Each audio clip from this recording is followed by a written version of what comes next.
Life All is right, Cherry good. Birkin, chapter 11. You know what else is good? What's that? Hey there, everybody. Welcome back to Pixelit. My name is Kevin. With me, as always, is Phil. Hello. And today, we are picking up where we left off with Resident Evil City of the Dead by S.D. Perry. The one and only. Come on. The one and only S.D. Perry. And this is our first episode after episode 100. And at the end of episode 100, I feel like we made an announcement about something, about a very special website. Phil, can you remind me what that website is? You know, it's been requested by very few people. No, I'm joking. We finally broke down, ladies and gentlemen, and we have started the Pixelit podcast Patreon. So if you go to patreon.com, the Pixelit podcast, you will be able to access one of our 3 tiers of membership. You can just throw $1 every month just to show us how much you love us. But we've also got offers for bonus material in there. I'm going to be using this as an opportunity to write some more reviews and essays and that sort of thing so that we can get y'all some cool new stuff. It's also an easy way to get early access to our episodes and bonus episodes that Kevin and I are already planning. We've already got ideas on what kind of bonus stuff we want to do. So we are getting this whole thing started, and we've already got a nice little collection of wonderful supporters in there, and it means the world to me to see them there. So it's going to be fun. At the second tier, you get free access to a bunch of our bonus material, early access to the episodes, and actually you'll also have voting power when it comes to anything we might put to the audience. If we say, hey, for this upcoming episode, for this holiday or whatever, like, what would you rather us talk about? We're going to put it to you guys because that makes it fun. And at that tier, you get to vote. And then finally, the very next level up has all of that good stuff. But on top of that, you're going to get a shout out from us at the end of every episode because we love you. Because we love you. Because we love you. And that's it. It's very cool. I'm really excited. People really seem to have been happy to support us on this. Yeah. Already we're making, we got a nice little bonus there that helps us pay for the upkeep of all this stuff. I mean, even it's nice to people care about us, and this really helps us pay for just the business side of doing a podcast, the hosting and all that stuff. Yeah. It'll be a little bit before we actually break even on this endeavor, but that doesn't really matter to us as long as people are happy and all that stuff. And just because, even though it's a higher tier, I want to just shout out our first 5 patrons that joined. So starting, we got Harry from Video Games Are Bad. He was the first person as soon as we posted it. He was right on there. We got Christopher Hicks. We got Gautam Jayanthi. We got Brian Kieft, and we got our most recent, rounding out the first 5. We got Tim Reynolds, aka the man who married Phil and his wife together. Yes, it's true. It's true. And I gotta say, I always feel weird about things like this when money's changing hands and everything. And if you want to support us and you don't have a lot of money, there's gonna be no shame to doing like $1 or something like that, because honestly, when we see even a person willing to give us $1 for doing this, it makes us feel really, really damn good. Really warm on the inside. Either that or we need diapers, and it could be both. It could be both. I mean, it's around 40 is when things start becoming questionable down there. Yeah. So. Yeah, and I think you never trust a fart after 30. That is a fact. Never trust a fart after 30. But we are going to be expanding on things like What Are You Playing, for example. We'll the games that we talk about on What Are You Playing, which I know a lot of you really enjoy. it's going to be a really easy springboard for us to start with some brief discussion on the show and turn that into a full-fledged review or something like that if we feel particularly strong about it. Or even just a quick video where we get together and say, hey, we both beat this game. Let's talk about our feelings on it. For half an hour or something like that. And if that's something you want, awesome. And if there's something specific you want, that's the other thing. Comment on stuff and say, we'd love to see this. I'd love for you guys to talk about this. Here's my fan fiction. Please review it. We won't. But it's kind of even thinking. That's all there is to it. Yeah, I ditto. You know.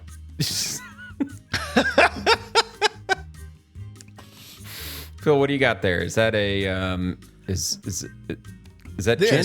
This is garden variety tap water, I'm afraid. I am it sober looks as a blue bird. from here. Oh, well it is. It's one of these ball mason jars. They do these special mason edition jars. They're a little tinted. Blue ones. Yeah. So we have the mason jars that we use for actually canning stuff, and then we have the mason jars that we drink out of. And sometimes they swap spaces. What's that thing that's it's like sapphire or something? The Bombay Sapphire. There we go. Oh, sure. Yeah. It totally has that tint. You're absolutely right. I was like, it has the tint of Bombay Sapphire. Yeah, it does have that tint. No, you're totally right. No, but actually today me and the wife went on a little weekend excursion and just got back a couple of hours ago, and it's just like, I think I just need to hydrate because I've been out in the sun. It would be nice if I could rehydrate and not pass out tonight without it being just based on sleep. So, see how that goes. See how that goes. One time I was on a movie. I was shooting a short film, and one of the actors stole a Bombay Sapphire bottle from our cabinet and drank 3/4 of it on set.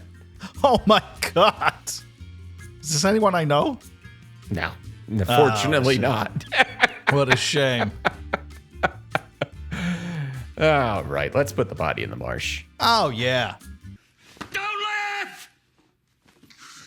This ain't reality TV! All right, so we are starting back in with chapter 12, and it's an Ada Wong chapter.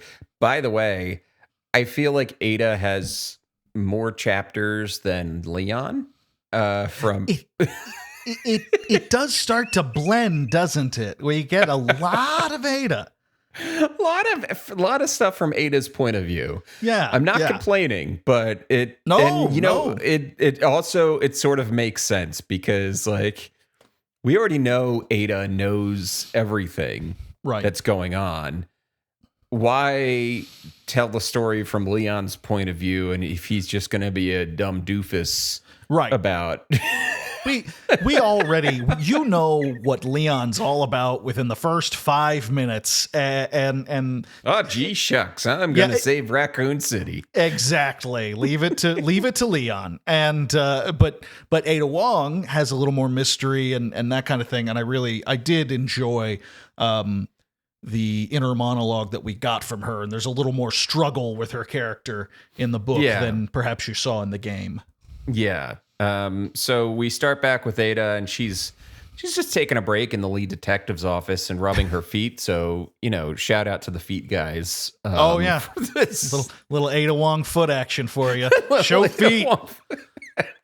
And she's considering the nature of how the T virus operates, and she's also wondering about Trent's motivations. So just like Trent, yes, Trent is the one who has hired her. Yeah, we still got Trent. I kind of thought we still got Trent. I kind of thought we were going to drop Trent at some point along the way, but he has stuck through all 3 books so far. Yes, because S.D. Perry saw that there was a huge gap in character motivations across the books, and was like, well, I got to do something about that. We better do something. Yeah. You know what? Fair enough. And as she's leaving the room, she notices that there are less zombies in the hallway than when she had first come in. Yes. So she's like, all right, well, maybe it's another survivor as opposed to, say, and she refers to it as a tyrant retriever, which is something that she's been warned about. Which I think that sounds like a dog breed from fucking hell. It does sound like a dog breed from hell. I'm pretty sure that she's referring to Mr. X in this. Yes. I also believe that's what she's talking about. She's like, I wonder if I hope it's not a tyrant retriever walking around the hills. But yeah, we got most of the chapter is Ada's inner monologue, just, wondering about everything, really. The T-virus, all that stuff. And how she's kind of sore and tired and a little over it. Yeah, she is deeply over it. It's you get nothing but grumpy Ada. Like, they keep hinting at like she just like had no idea that this was going to happen today. Like, she just got thrown into this, and she's like, "Great, I got to work on my day off. This is cool." Yeah, it was her day off. That's why she's wearing a dress. Yeah, exactly. Proletariat Ada Wong. We love her. Yeah, and not her tactical red turtleneck that she wears in Resident Evil 4.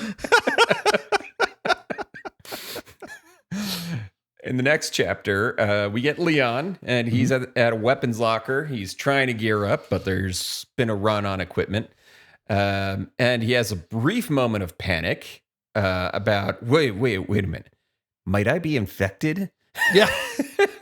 And then he's like, well, I guess there's no use worrying about it now. I'm either infected and I kill myself before anything happens, or I don't. Yeah. So yeah, I like that they touched on that, but because that's certainly something that I would think from time to time playing Resident Evil 2. I'd be like, I should be infected by now, right? Like, that's how this works. These zombies keep biting They keep biting my neck. These smooth lines are eating me, and I don't know what's going on. The leopards are eating my face. Right. And so, yeah, I appreciated at least some nod Sure. to the fear of that. I thought that was smart. Yeah. So Leon is in the garage investigating a dog, and he meets Ada Wong, and let me tell you, we've already met Ada Wong several times, but from Leon's point of view, she gets the full SD Perry treatment. Leon, you naughty scamp. Someone's got like the description is like, yeah, she's got boots and heels and thighs and that dress. God. He truly does. He modern country songs all over her. He's just like that short dress and the long legs. Just absolutely wonderful. I really appreciate that SD Perry did not like. She described Ada before, but then she re-describes Ada from the point of view of a 20-year-old cop, rookie cop. It's so smart. It's actually incredibly smart, because that's totally different. This is how Leon sees her. Leon is tugging at the collar. Going, hello, scamp. Nurse. Yeah, full on plumes of smoke rising up from under his all collar. femme and all fatale. Oh, yes. Leon. So Leon, of course, agrees to help her look for the reporter that she's looking for. Mm-hmm. Because Ada is just looking for her boyfriend, and the reporter might know where he is. Yeah, that's all. Yeah. She's just looking for her boyfriend. Just helping out. Chapter 13. We got Claire. And Sherry's run off. Claire doesn't know where she is.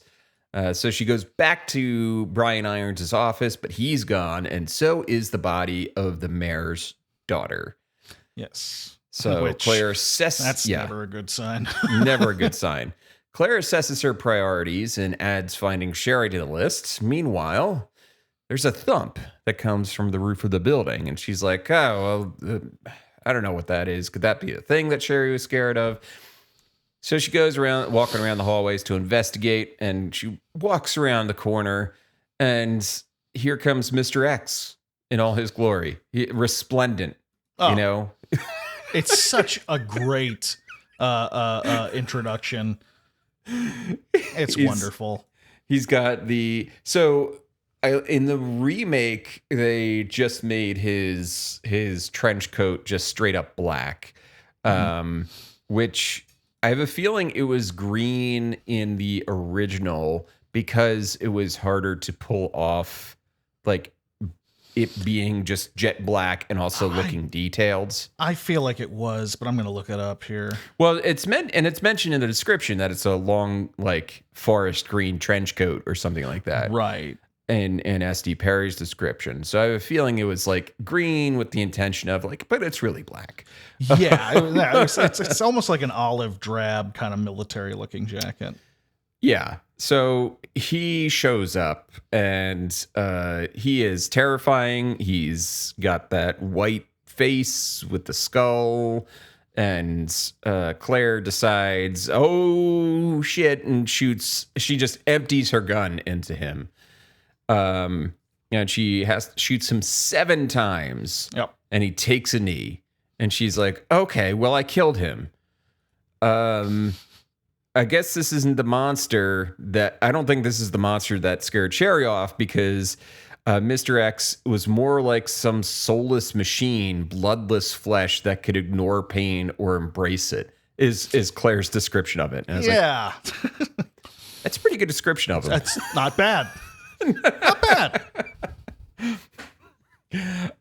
So Claire isn't sure what to do. She just kind of stands in the hallway like, what the fuck do I do? Mr. X wakes up, as he does when Yep. He doesn't ever actually die. He just kind of takes a breather. He's like, I just got to take a moment. Yeah. It's going to be down here. I just for needed a second. minute. I'll be right with you. I'll be right with you. Mr. X wakes up and takes a big old swing at Claire. She dodges and runs past him, and she just keeps going. She's just gonna run. Just gonna spend some time running. We cut to Ada. Ada and Leon have found Ben in a cell, and Ada begins interrogating him about what he knows. And Ben's like, I'm not gonna tell you. Why would I do that? That would be Why stupid. would I do that? That would be stupid. I'm in the safest spot right now in the city, which I think is a different between the original and the remake. I think in the remake, the guy's like, you got to let me out of here.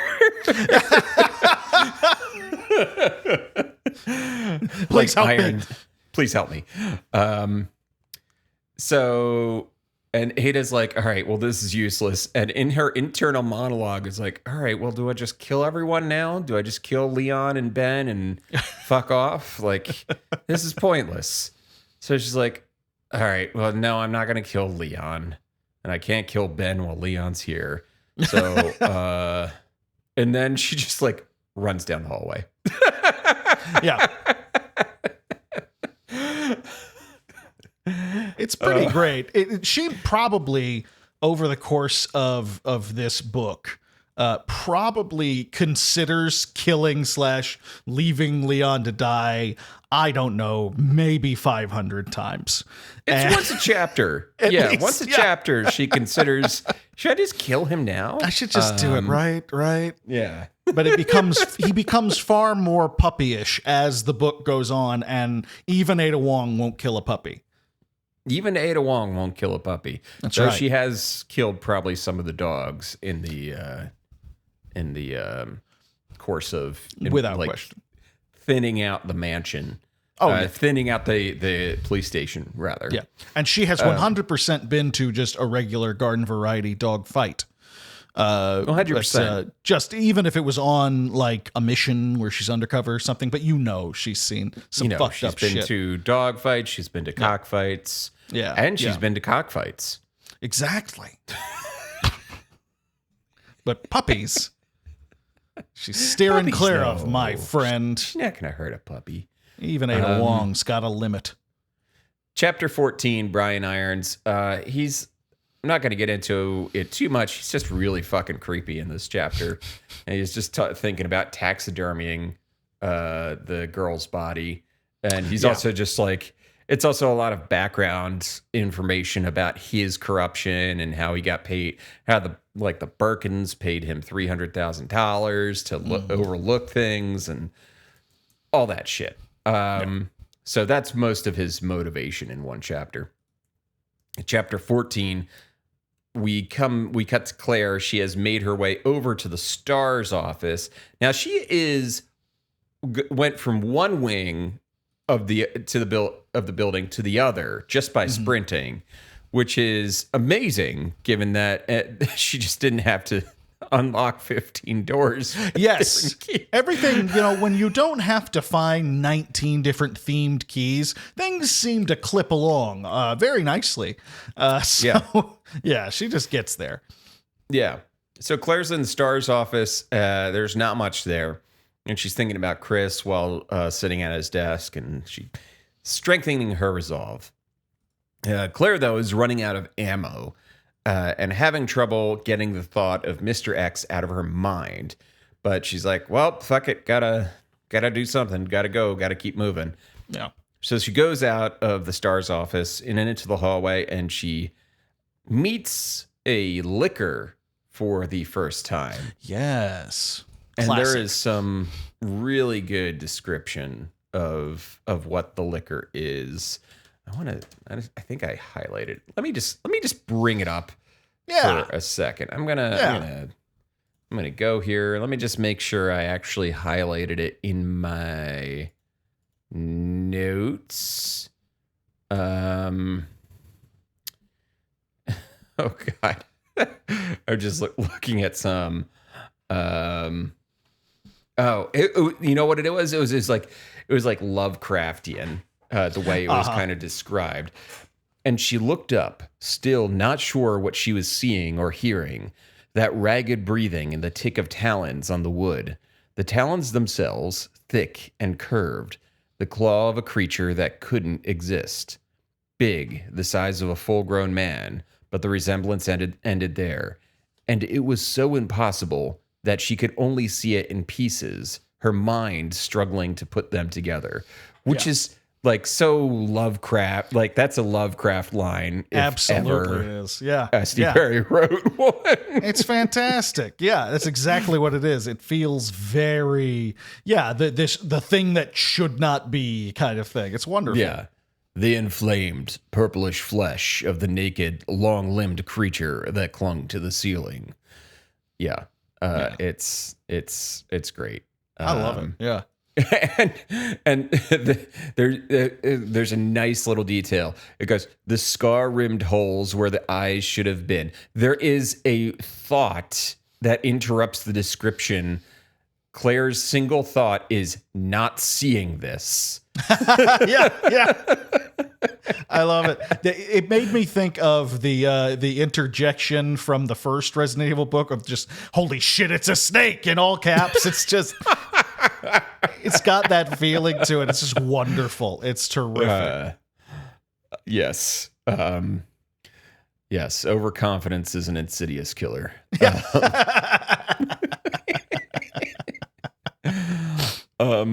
She manages to kill it. Not before it scares the shit out of her, but she basically, she had 12 rounds left. She has 7 left after she finishes shooting it. Which, you know what? Not bad as far as liquor killing skills are concerned. 5. Yeah, not bad at all. Not bad. They can be a little bit spongy. Yeah, absolutely. Especially with a regular handgun. Oh, yeah. We cut to Leon, chapter 15. Leon tracks down Ada in the kennel, and she's trying to escape through a manhole, but she can't get the cover up. And he's like starting to realize that she's playing him a little bit. We're almost halfway through the book, and he's like, I'm starting to think that this girl might be untowards. I don't know. I don't know if we're on the same page here. Miss Wong. Then my next note is Ada uses flirt. It's super effective. It's super effective. Oh, Ada. She knows she knew this kid before he was even born. She knows exactly what she's doing. Magnificent, Ada. Leon helps her open the sewer. Yep. Just roll a nat 20 on Seduce the Dragon. Knock yourself out there, Ada. We're proud of you.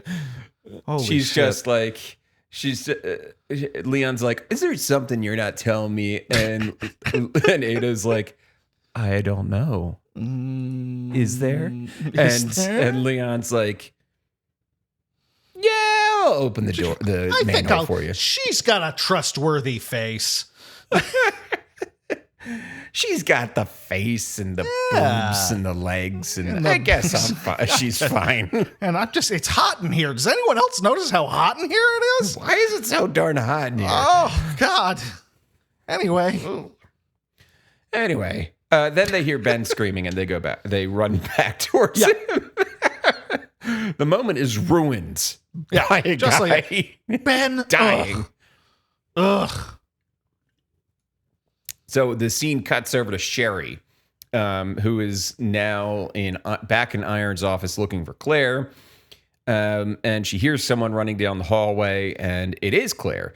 They are reunited, and Sherry describes the monster that has been looking for her, and it is definitely not Mr. X.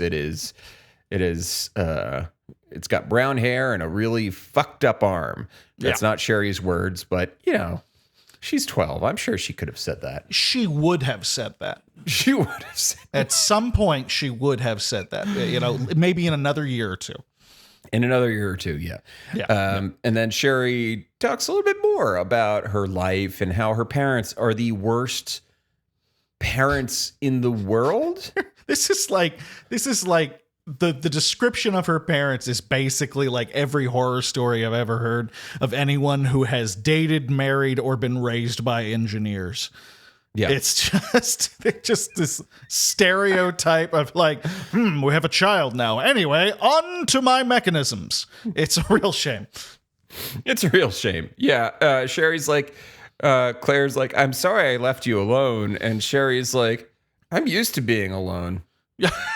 She's just that kid who doesn't realize how emotionally damaged she has been and just blurts out the most horrifying stuff. Yeah, so matter-of-factly. She's like, it was like days before Sherry, like, her parents leave, and then it's just days go by. Yeah. And then it's like, Sherry, why don't you go to the police station? She's like, well, I went to my neighbor's house, but she was gone already. Yeah.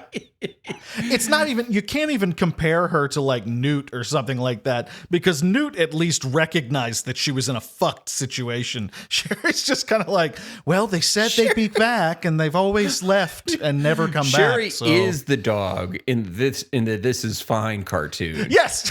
Yes. But is unironically saying this is fine. Yeah. No, this is fine. This is how mom and dad always have been. Like, honestly, nothing's changed except for the zombie. Except for the whole dad being a horrifying eyeball mutant thing. That's a little weird. But the rest of it's about the same. Which Sherry doesn't even know yet. Yeah, exactly. She doesn't even know that it's her dad. So it's right on point with what she's used to, frankly. Yeah. So Sherry and Claire investigate the office for anything of use, and Claire finds a blood stain on the floor that should also be on the wall, but isn't. And they look around and they find a switch for the door, and it reveals an elevator, and Claire's like, now, Sherry, I'm going to leave you alone again in this office. And how about like, you be real cool, Sherry, and don't fuck this up for me? And, well. And Claire's like, now, Sherry, the designers didn't want to deal with a kid tagging along. So at this point, we got to part ways for a moment. Just a little bit, but you'll be fine. Sherry's upset. She's like, well, Claire's just another adult who lies. Great. Yeah. Again, she's used to this. She's used to it. Chapter 16, we get an Annette Birkin point of view. Yes. She is in a monitor room looking at security cameras for any sign of William. She wants to destroy the lab and him and all the other monsters and the samples of the G virus so that Umbrella can't have it. And then she wants to sell it to another bidder. Also, Annette doesn't seem to know that the police station was overrun. Yeah. She's like, the police Sherry's fine. The police got her. She's just a stellar mom. Just Stellar mom. Just the best. Just momming like you wouldn't believe. Chapter 17, Ada Wong, point of view. Leon and Ada find Ben out of his cell, and he is clearly dying. Ben tells Ada about what he knows about Umbrella and Chief Irons, which Ada already knows. So she's like, this poor dumb schmuck. Like, yeah, he wasn't even useful. He just died for nothing. Like, absolutely useless. Amazing. Well done. It's like this is an info dump for Leon, but for Ada, it's like this is useless. just useless. So that's why I really love the fact that we get a lot of these point of views from Ada. Ada already knowing this shit. It's just like really turns it on its head. It'd be like, it's not a mystery, you fucker. It's perfect. It's perfect because it's we've talked about this with this book series before, where it's like Perry she jumps ahead of the puzzles. We don't get the tedious puzzles over and over again. And now we're doing it emotionally and expositionally, where it's just like, if Leon was here, he'd go, what? But Ada Wong just Chief Irons. You fucking idiot. Oh, what a waste of flesh. Great. He's like, good. He's like, he didn't know about the G virus. He didn't know about anything. Yeah. What kind of a shitty NPC are you? And then an alien baby erupts from his chest, and it just hello my babies on out of the room. On out of the room. Yep. It just Michigan J. Frogs right on out of there. I always forget that's his name.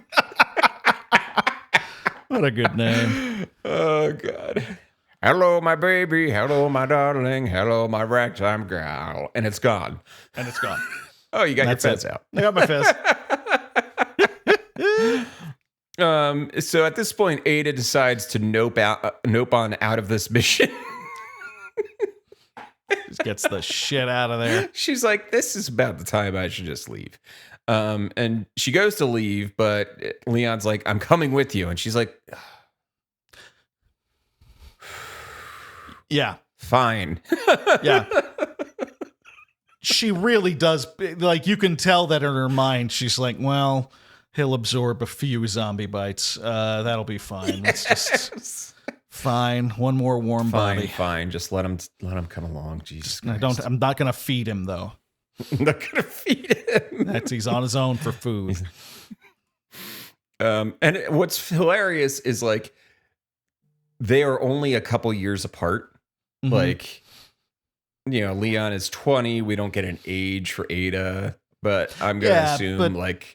I'm going to say like 25 or something. Yeah, that 25 was pushing 40, Yeah, well, that's just it. Ada has lived. Ada, when in Resident Evil 4, Leon by this time is this jaded, gruff, still a dork, but he's seen some shit kind of guy. Ada is in Resident Evil 4 right now. She's already there. She's already there. She's already there. And Leon's in Resident Evil 2, as he should be. Yes, exactly. As he should be. So we jump over to Claire, and Claire is standing at a medieval door at the end of a hallway. And she's like, should I go in? And she does. She goes inside. She goes inside and she finds an empty room with a bunch of cutting utensils on a table in the middle. And whoops, Brian Irons is like hiding in the shadows, and he has Claire dead to rights. Yeah. We cut back over to Leon. Chapter 18. Leon and Ada are going into the sewers where they find a lot of dead bodies that were left over from the initial police station attack. And they fight a giant spider. Yeah. They murder the shit out of it. They just kill the fuck out of that spider. And then Ada's like, let's go. And she runs off into the hall. That's kind of one of her best moves. She kind of they work together for about 5 minutes. And then she goes, oh, something over there. I better go. And just fucking hauls ass and leaves. It's great. Think somebody's calling me from down the hallway. Yeah. Oh, Leon. Look, a distraction. I've got to go Leon, see behind you, that. a 3-headed monkey. Yeah. He turns. There's just a Ada-shaped cloud like mid-run. He turns and Guybrush Threepwood is standing there. And he's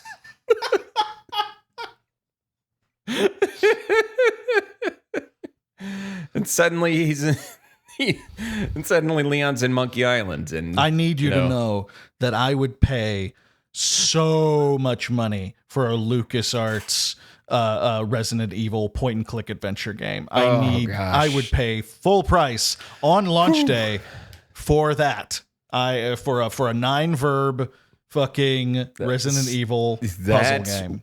Would be amazing. Amazing. Absolutely. It's a miracle that has meant to happen. That is all there is to it.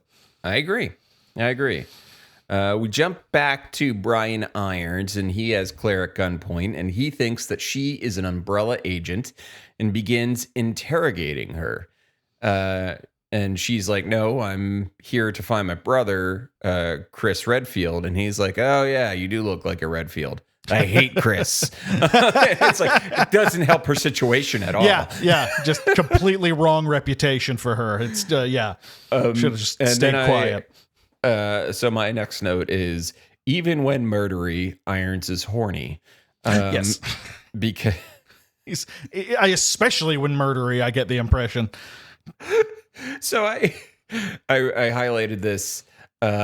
He could see it in the way she stumbled back, her lips trembling, her young chest heaving in a most delicious way.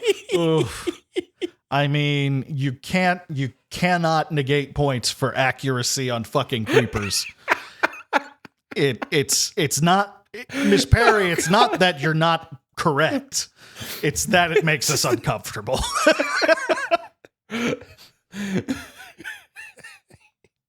I just saw that line and I couldn't. I was like, oh God.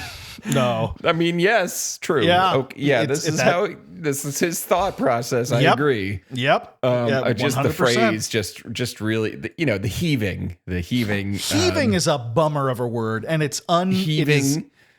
It's underrated in terms of gross words that no one should or likes to say. It's a bummer. Yeah, I want to say, does what's her name? In Clue, I want to say there's a line. One of the characters. Madeline Kahn's like heaving breaths, flames on the side of my face, flames on the side of my face, heaving breaths. That was one of my earliest crushes. Madeline Kahn was one of my earliest crushes. Madeline Kahn. Listen, you kids listening to this, if there's kids listening to this, young punks, stop listening. Your parents should not be letting you listen to us. But also, go watch some things with Madeline Kahn in it. She was a comedic god. Just her timing and everything. The last thing I believe she was on was, do you remember Bill Cosby's second TV show? It was like late 90s, early 2000s, and it was him and Felicia Rashad again. They were playing different characters, but it was like Madeline Kahn was in it as the neighbor. Like, I've not heard of this. Cosby? Is it just called Cosby? Yes. That's wild. I have never heard of this. It was just called Cosby, and I remember Madeline Kahn was in it. And it was 1996 to 2000. Wow. Yeah. That's weird. I don't like that. I like that even when he had a good reputation, he had a TV show that we all just agreed to forget about. Yeah, she was on 83 episodes of Cosby. Wow. Yeah. And that was her last work? That was her last work. Oh, what a bummer. Poor Miss Khan.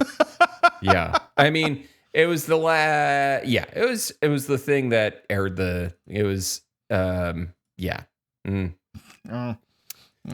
Anyway, Bill Cosby. Not great. not but Madeline Kahn. Madeline Kahn, amazing.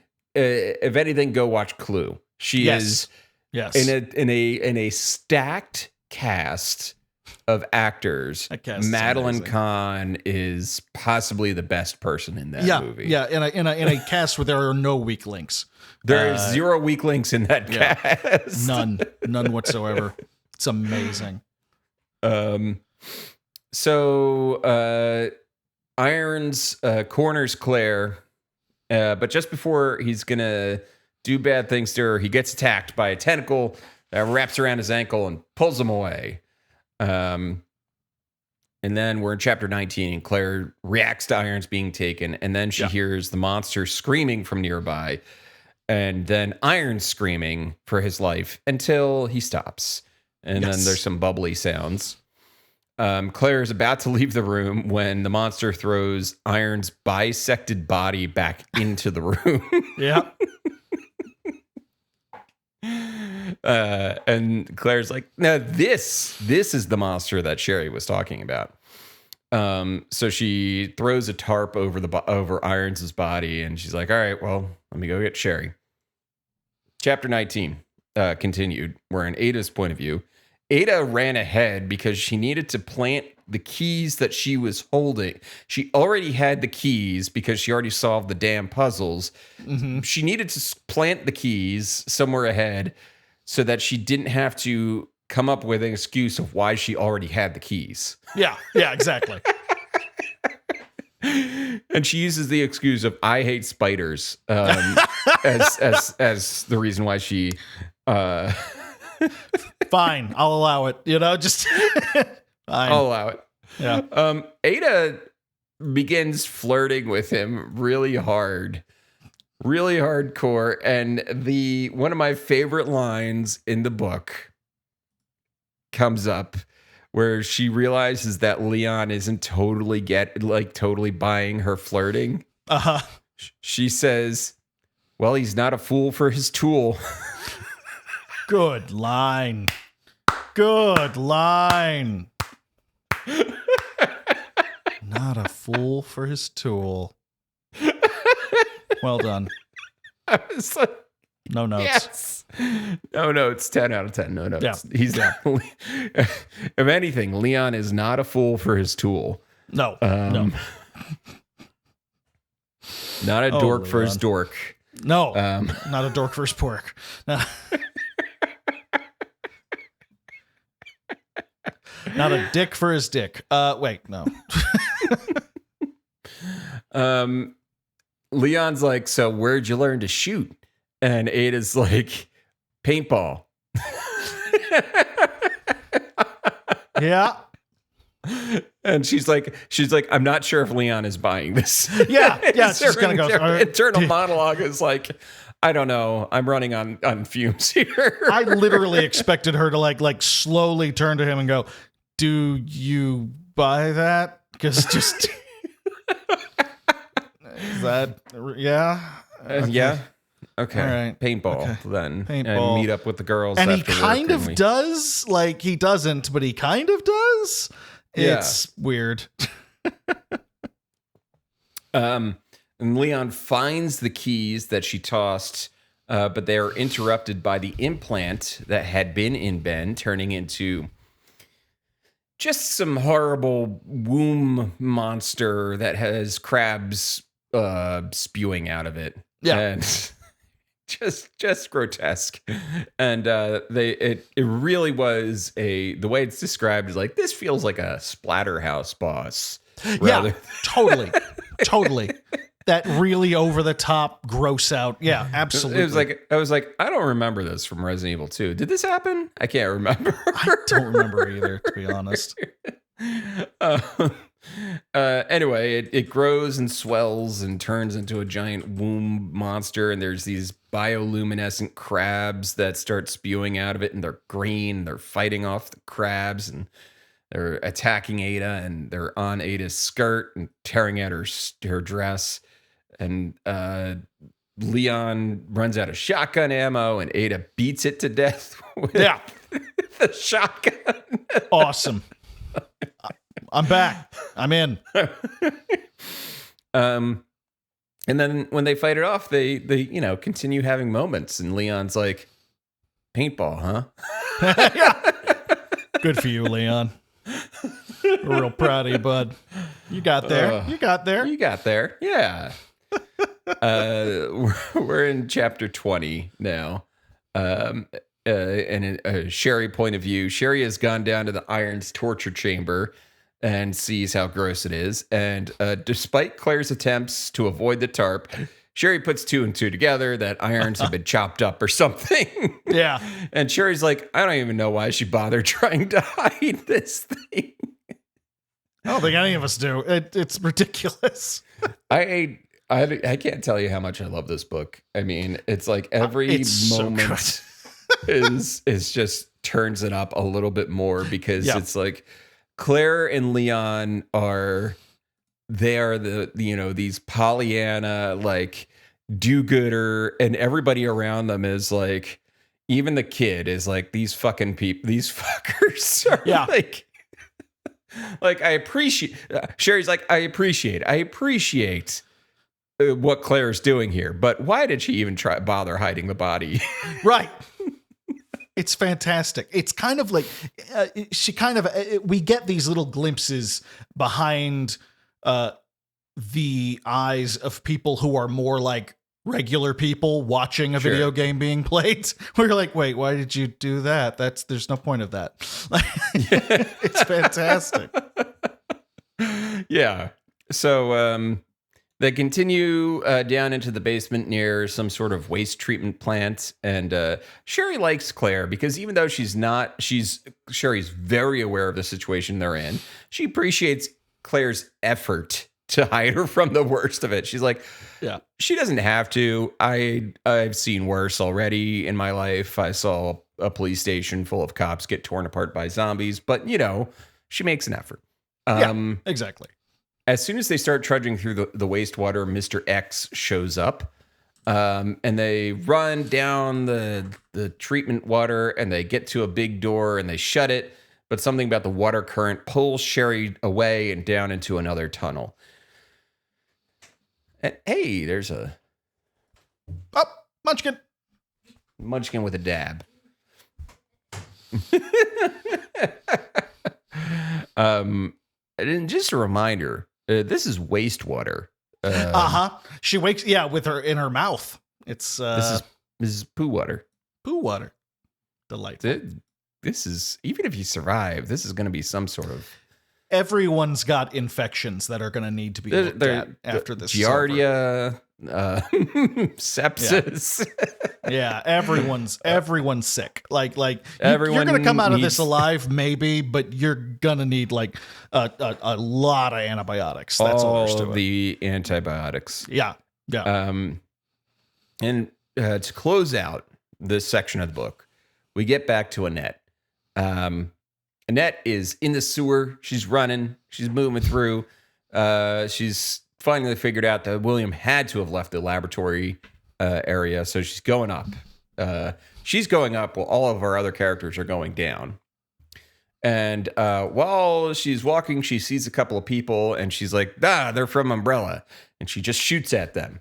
And she hits the one that is the male. And she's like, and Annette's like, I'm away. And Annette smoke bombs away. Yeah. Just so she shoots Leon. That's where we leave it. Birkin away. Just Birkin away. Smoke bomb. Man. How are you enjoying it so far, Phil? I gotta say, when we first started the show, the first Resident Evil book, it was like, you know what? This is surprisingly good. This is really enjoyable. And with the second book, Caliban Cove, I know we were like, okay, now we're having a lot of fun with some original stuff. This is kooky and zany and fun. SD Perry's having fun. So are we. This is where she finally is like, oh, no, this franchise belongs to me. She is kicking so much ass. This is the best one so far, without a question. Yeah. I love her take on the Resident Evil universe. It almost makes me wish that there had been more kind of more two-way like influence. Obviously, she's a writer for hire. Yeah. You know, she's way down the food chain. She is just hired by like, you know, the publisher gets the rights and then they hire her, and it's like Capcom's like, yeah, great, you know, another income source. They're not even really paying attention to what she's doing. They're like, probably. okay, did you fuck up royally? No, okay, fine, whatever. Very good. Yeah, cool.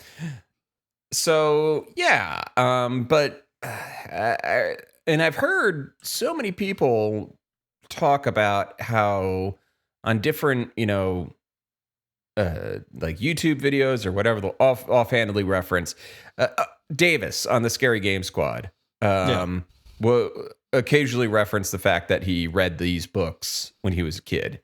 And it's just funny to think about that. It was such a big part of a lot of young people's Resident Evil fandom. Yeah. Growing up, and that, you know, I think a lot of people forget that they're still there and they're still very good. They're still very good. Yeah, and they maintain a bit of a tighter canon than the than the games did. Yes, they absolutely do. If you're willing to just be cool about the fact that a lot of this is out of date compared to the canon these days, then it's still so damn good. It's still so fucking good. It's great. Yeah. So, with all of that being said, what are you playing? I was trying to see how long I could make that pause, how pregnant that pause could get before that pregnant was ready to burst, is what it was. Yeah. Well, I finished Dredge. Absolutely loved it, as if there was any doubt. You did the quote unquote good ending? Did you get around to, or? I did not. I just beat it. I want to come back to it at some point this year and play and just really do it up a little bit. But it's just I really loved that game. It just felt good to explore. It felt good to investigate and everything like that. It ticked a lot of boxes for me, and I really enjoyed my time with it. Outside of that, I actually have been playing a lot of Far Cry 6. Yes. So, yeah, because it finally is on Steam and not just on the Epic Store, and to celebrate, they made it $15. So what was I gonna do? I've been playing all the Far Cry games basically since 3, and it's nonstop for me. And now, so I've gotta give this one a shot. And I'm about, 6-7 hours into it, which means I've just started for all intents and purposes. But it's okay. It's all right. It's I don't like it as much as the other ones. It's probably the weakest of the modern Far Cry games. You don't improve yourself. You're just looking for better guns and upgrading the guns, which feels like it's kind of missing the point on a lot of the themes that Far Cry would investigate. Right. It feels like they've simplified it a lot.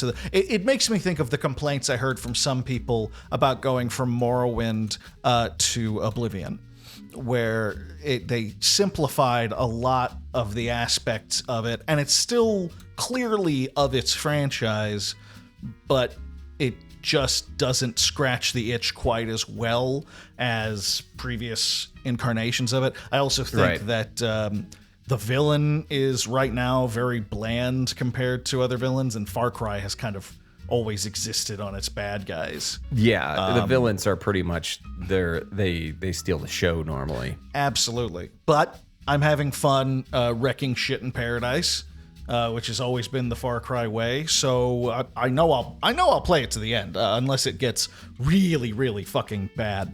But so far I'm enjoying it. What about you, Kevin? What are you playing?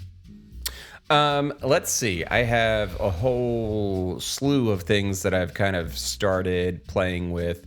I think I talked last week a little bit about Shadows of Doubt, which is Actually, no, we did not do What Are You Playing last week? That's right, because we did our 100th episode special.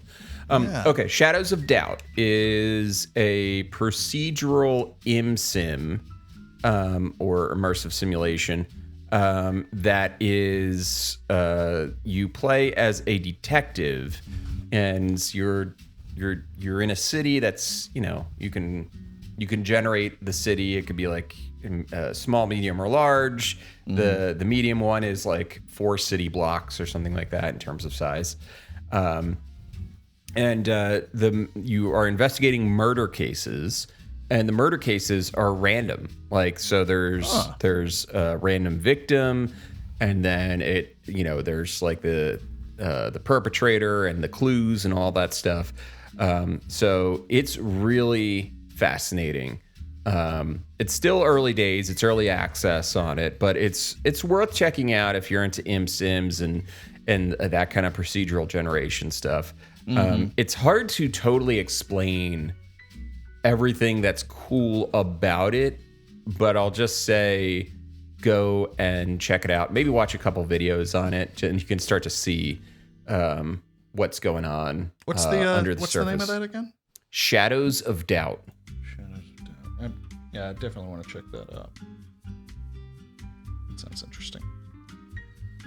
Yeah. And the other... I've been playing Power Wash Simulator a lot just because... Nice. I just needed something to vibe, I just needed to chill. Yeah, why not? And right now I'm cleaning Lara Croft's mansion. So, why not? Because it is this. It's funny. I didn't realize this, but Power Wash Simulator is a Square Enix game. It's published by Square Enix. Oh, I didn't know that. So it has like clean Lara Croft's mansion in there, which the recent Tomb Raider games were Square Enix, right? Were published by them. Yes, published by them. The first two were Crystal Dynamics. Yeah. Let's see. What else have I been playing? I have purchased Darkest Dungeon 2. Okay, I'm gonna need to hear your review on that when the time comes. I'm hearing a lot of mixed messaging on that one. Yeah, I haven't played it yet, but I got it, and we'll see. We'll see how it goes. It's still in early access, I believe. Is it? I didn't know that. Okay. Maybe. That could make a difference. That could make a big difference. Yeah. We'll see. Yeah. And what else? Because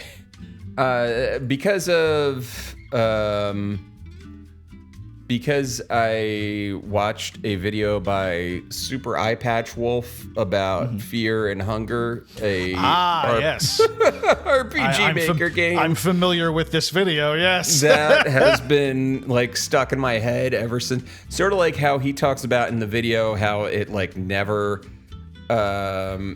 left his brain. After watching the video, I became slightly obsessed with Fear and Hunger. I was like looking up everything about it. I bought the game and I tried it out for a little bit. It's definitely a game for me of like, I'll watch videos on. After playing it, I was like, yes, no, it's a game I'll watch videos on rather than actually get involved with. Right. I played it for like 10 minutes. And I'm like, nope, I'm good. See, that's very pathologic for me. It's like, I'm going to watch a lot of videos about this. I'm going to watch every goddamn video on Pathologic ever made and not play it. Yes, exactly. I'm glad it's there. I'm glad lots of nerds like to talk about it. I'm interested. And that's that. That's where we leave. I have tried and played I've bounced off Pathologic 2 5 times maybe now. It is just an unforgiving little game, and it's like you're playing it and you're like, this is there's so much neat stuff in it, but it's just I mean, yeah. It's like a lot of things. It's kind of like John Waters for me, if I'm being completely honest. It's one of those things where it's like, I appreciate what you're doing. I want you to be around, and I want you to keep making this stuff. I'm not going to watch it, but I'm sure that it means a lot to someone else. So, yeah. And I'm glad it means a lot to them. Yes. Moving on. Moving on. And I'm moving on. Yeah, that's my full review on Pathologic. I feel like that could be a lot more people could take that tact with criticism, critique, and review. Or a lot of people lean way too hard into, I hate this thing, and also nobody should like it, you know? Yeah, I've always felt that way. Just because I don't like it doesn't mean that it's bad. It just means it's not for me. Yeah. I totally at the risk agree. of angering his stands, that's basically how Donkey reviews everything. Yeah, pretty much. Is he hates JRPGs, and therefore he thinks they're terrible. And right. I know it's a bit, but whatever. It's a bit, but yeah, he's also an asshole. It gets exhausting after a while. And let's see. Finally, on the list of things that I have been playing recently, is Far Cry 6 2, because as you said, it was on sale for $15. And listen, I can't not play. I mean, I didn't try Far Cry until you were like, Far Cry 5 is, you loved Far Cry 5, and I'm like, okay, I'm gonna play Far Cry 5. And then I played Far Cry 5, and I was like, oh, okay. It's like, it's good. The gunplay is really good. And Far Cry 6, I understand your concerns with it, but it's like, the gunplay is still very good. It still feels good to shoot people. Oh, without question. It feels great. There's no, and that's the thing. That's why I'm still playing it. It feels terrific. It's not the same, but it has enough of that little that it'll keep me going for a while. Yeah. So, yeah. At least until Bolt Gun comes out. Until Bolt Gun comes out. That's correct. And then see you motherfuckers later. Is that that's Warhammer 40K, right? That's the Warhammer 40K like Doom clone over the top rip-off thing, and I'm like, this is gonna be even if it's bad, I'm gonna really enjoy it. Yeah. And then Space Marines 2 is coming out this year, isn't it? This is a motherfucker of a year for your old pal Phil, Kevin. I want you to know that. Let me go over a few of the games that are coming out this year that I'm gonna need to play. Aliens Dark Descent, which is a real-time strategy aliens game, which a new Vampire the Masquerade swan song. Not the Bloodlines 2 we wanted, but that'll scratch an itch, I'm sure. The Texas Chainsaw Massacre video game, which I know basically nothing about, but I know I'll play. Let's see. Oh, War Hospital. It's literally a strategy simulation game where you just run a hospital during war times. That's fucked. That's sure. Yeah, it's got a very. Is it like a 2-point hospital or like theme hospital, but it's wartime? I don't know. I never played those, but that would be awesome. It's got a real flavor of this war of mine. It's a bummer. We've got bummers, huh? Yeah, bummer. I'm afraid so. RoboCop Rogue City. I'm even gonna fucking play Armored Core 6. Look at that shit. I'm playing. Look at that. Thing. You are looking forward to a FromSoft game. How is that possible? I know, and I'm playing it. It looks amazing. But it's got mechs, so it's got an extra in for you. You know? Exactly. I've got to kick the door down on that one and give it a shot. There's just so much going on this year with these games, and I've just gotta learn to take it easy here, because I'm an adult with expendable income, and that could go real pear-shaped if you're not careful. It could go by fast, and I recommend, if it's on sale, I recommend trying out Terminator Resistance, which that is on my list. Yes, that is because they are the folks that are making the RoboCop. That looks really intriguing. So yeah, I've got that'll be on the list as well. Yeah. So a real motherfucker of a year. It's gonna be a nightmare, Kevin. Just a nightmare. And you know what? It's gonna be a real motherfucker of a year for us too, but in a good way. In a good way. Motherfucker of a year, parentheses, positive. Yes. Yes. It already is. It already is. You lovely people. You guys keep showing up. What is wrong with you? I don't know. Yeah, you know what? Don't answer that question. Just keep showing up. Just keep showing and up. Eventually, when down the road, if you guys keep showing up, maybe we'll do a live show at some point.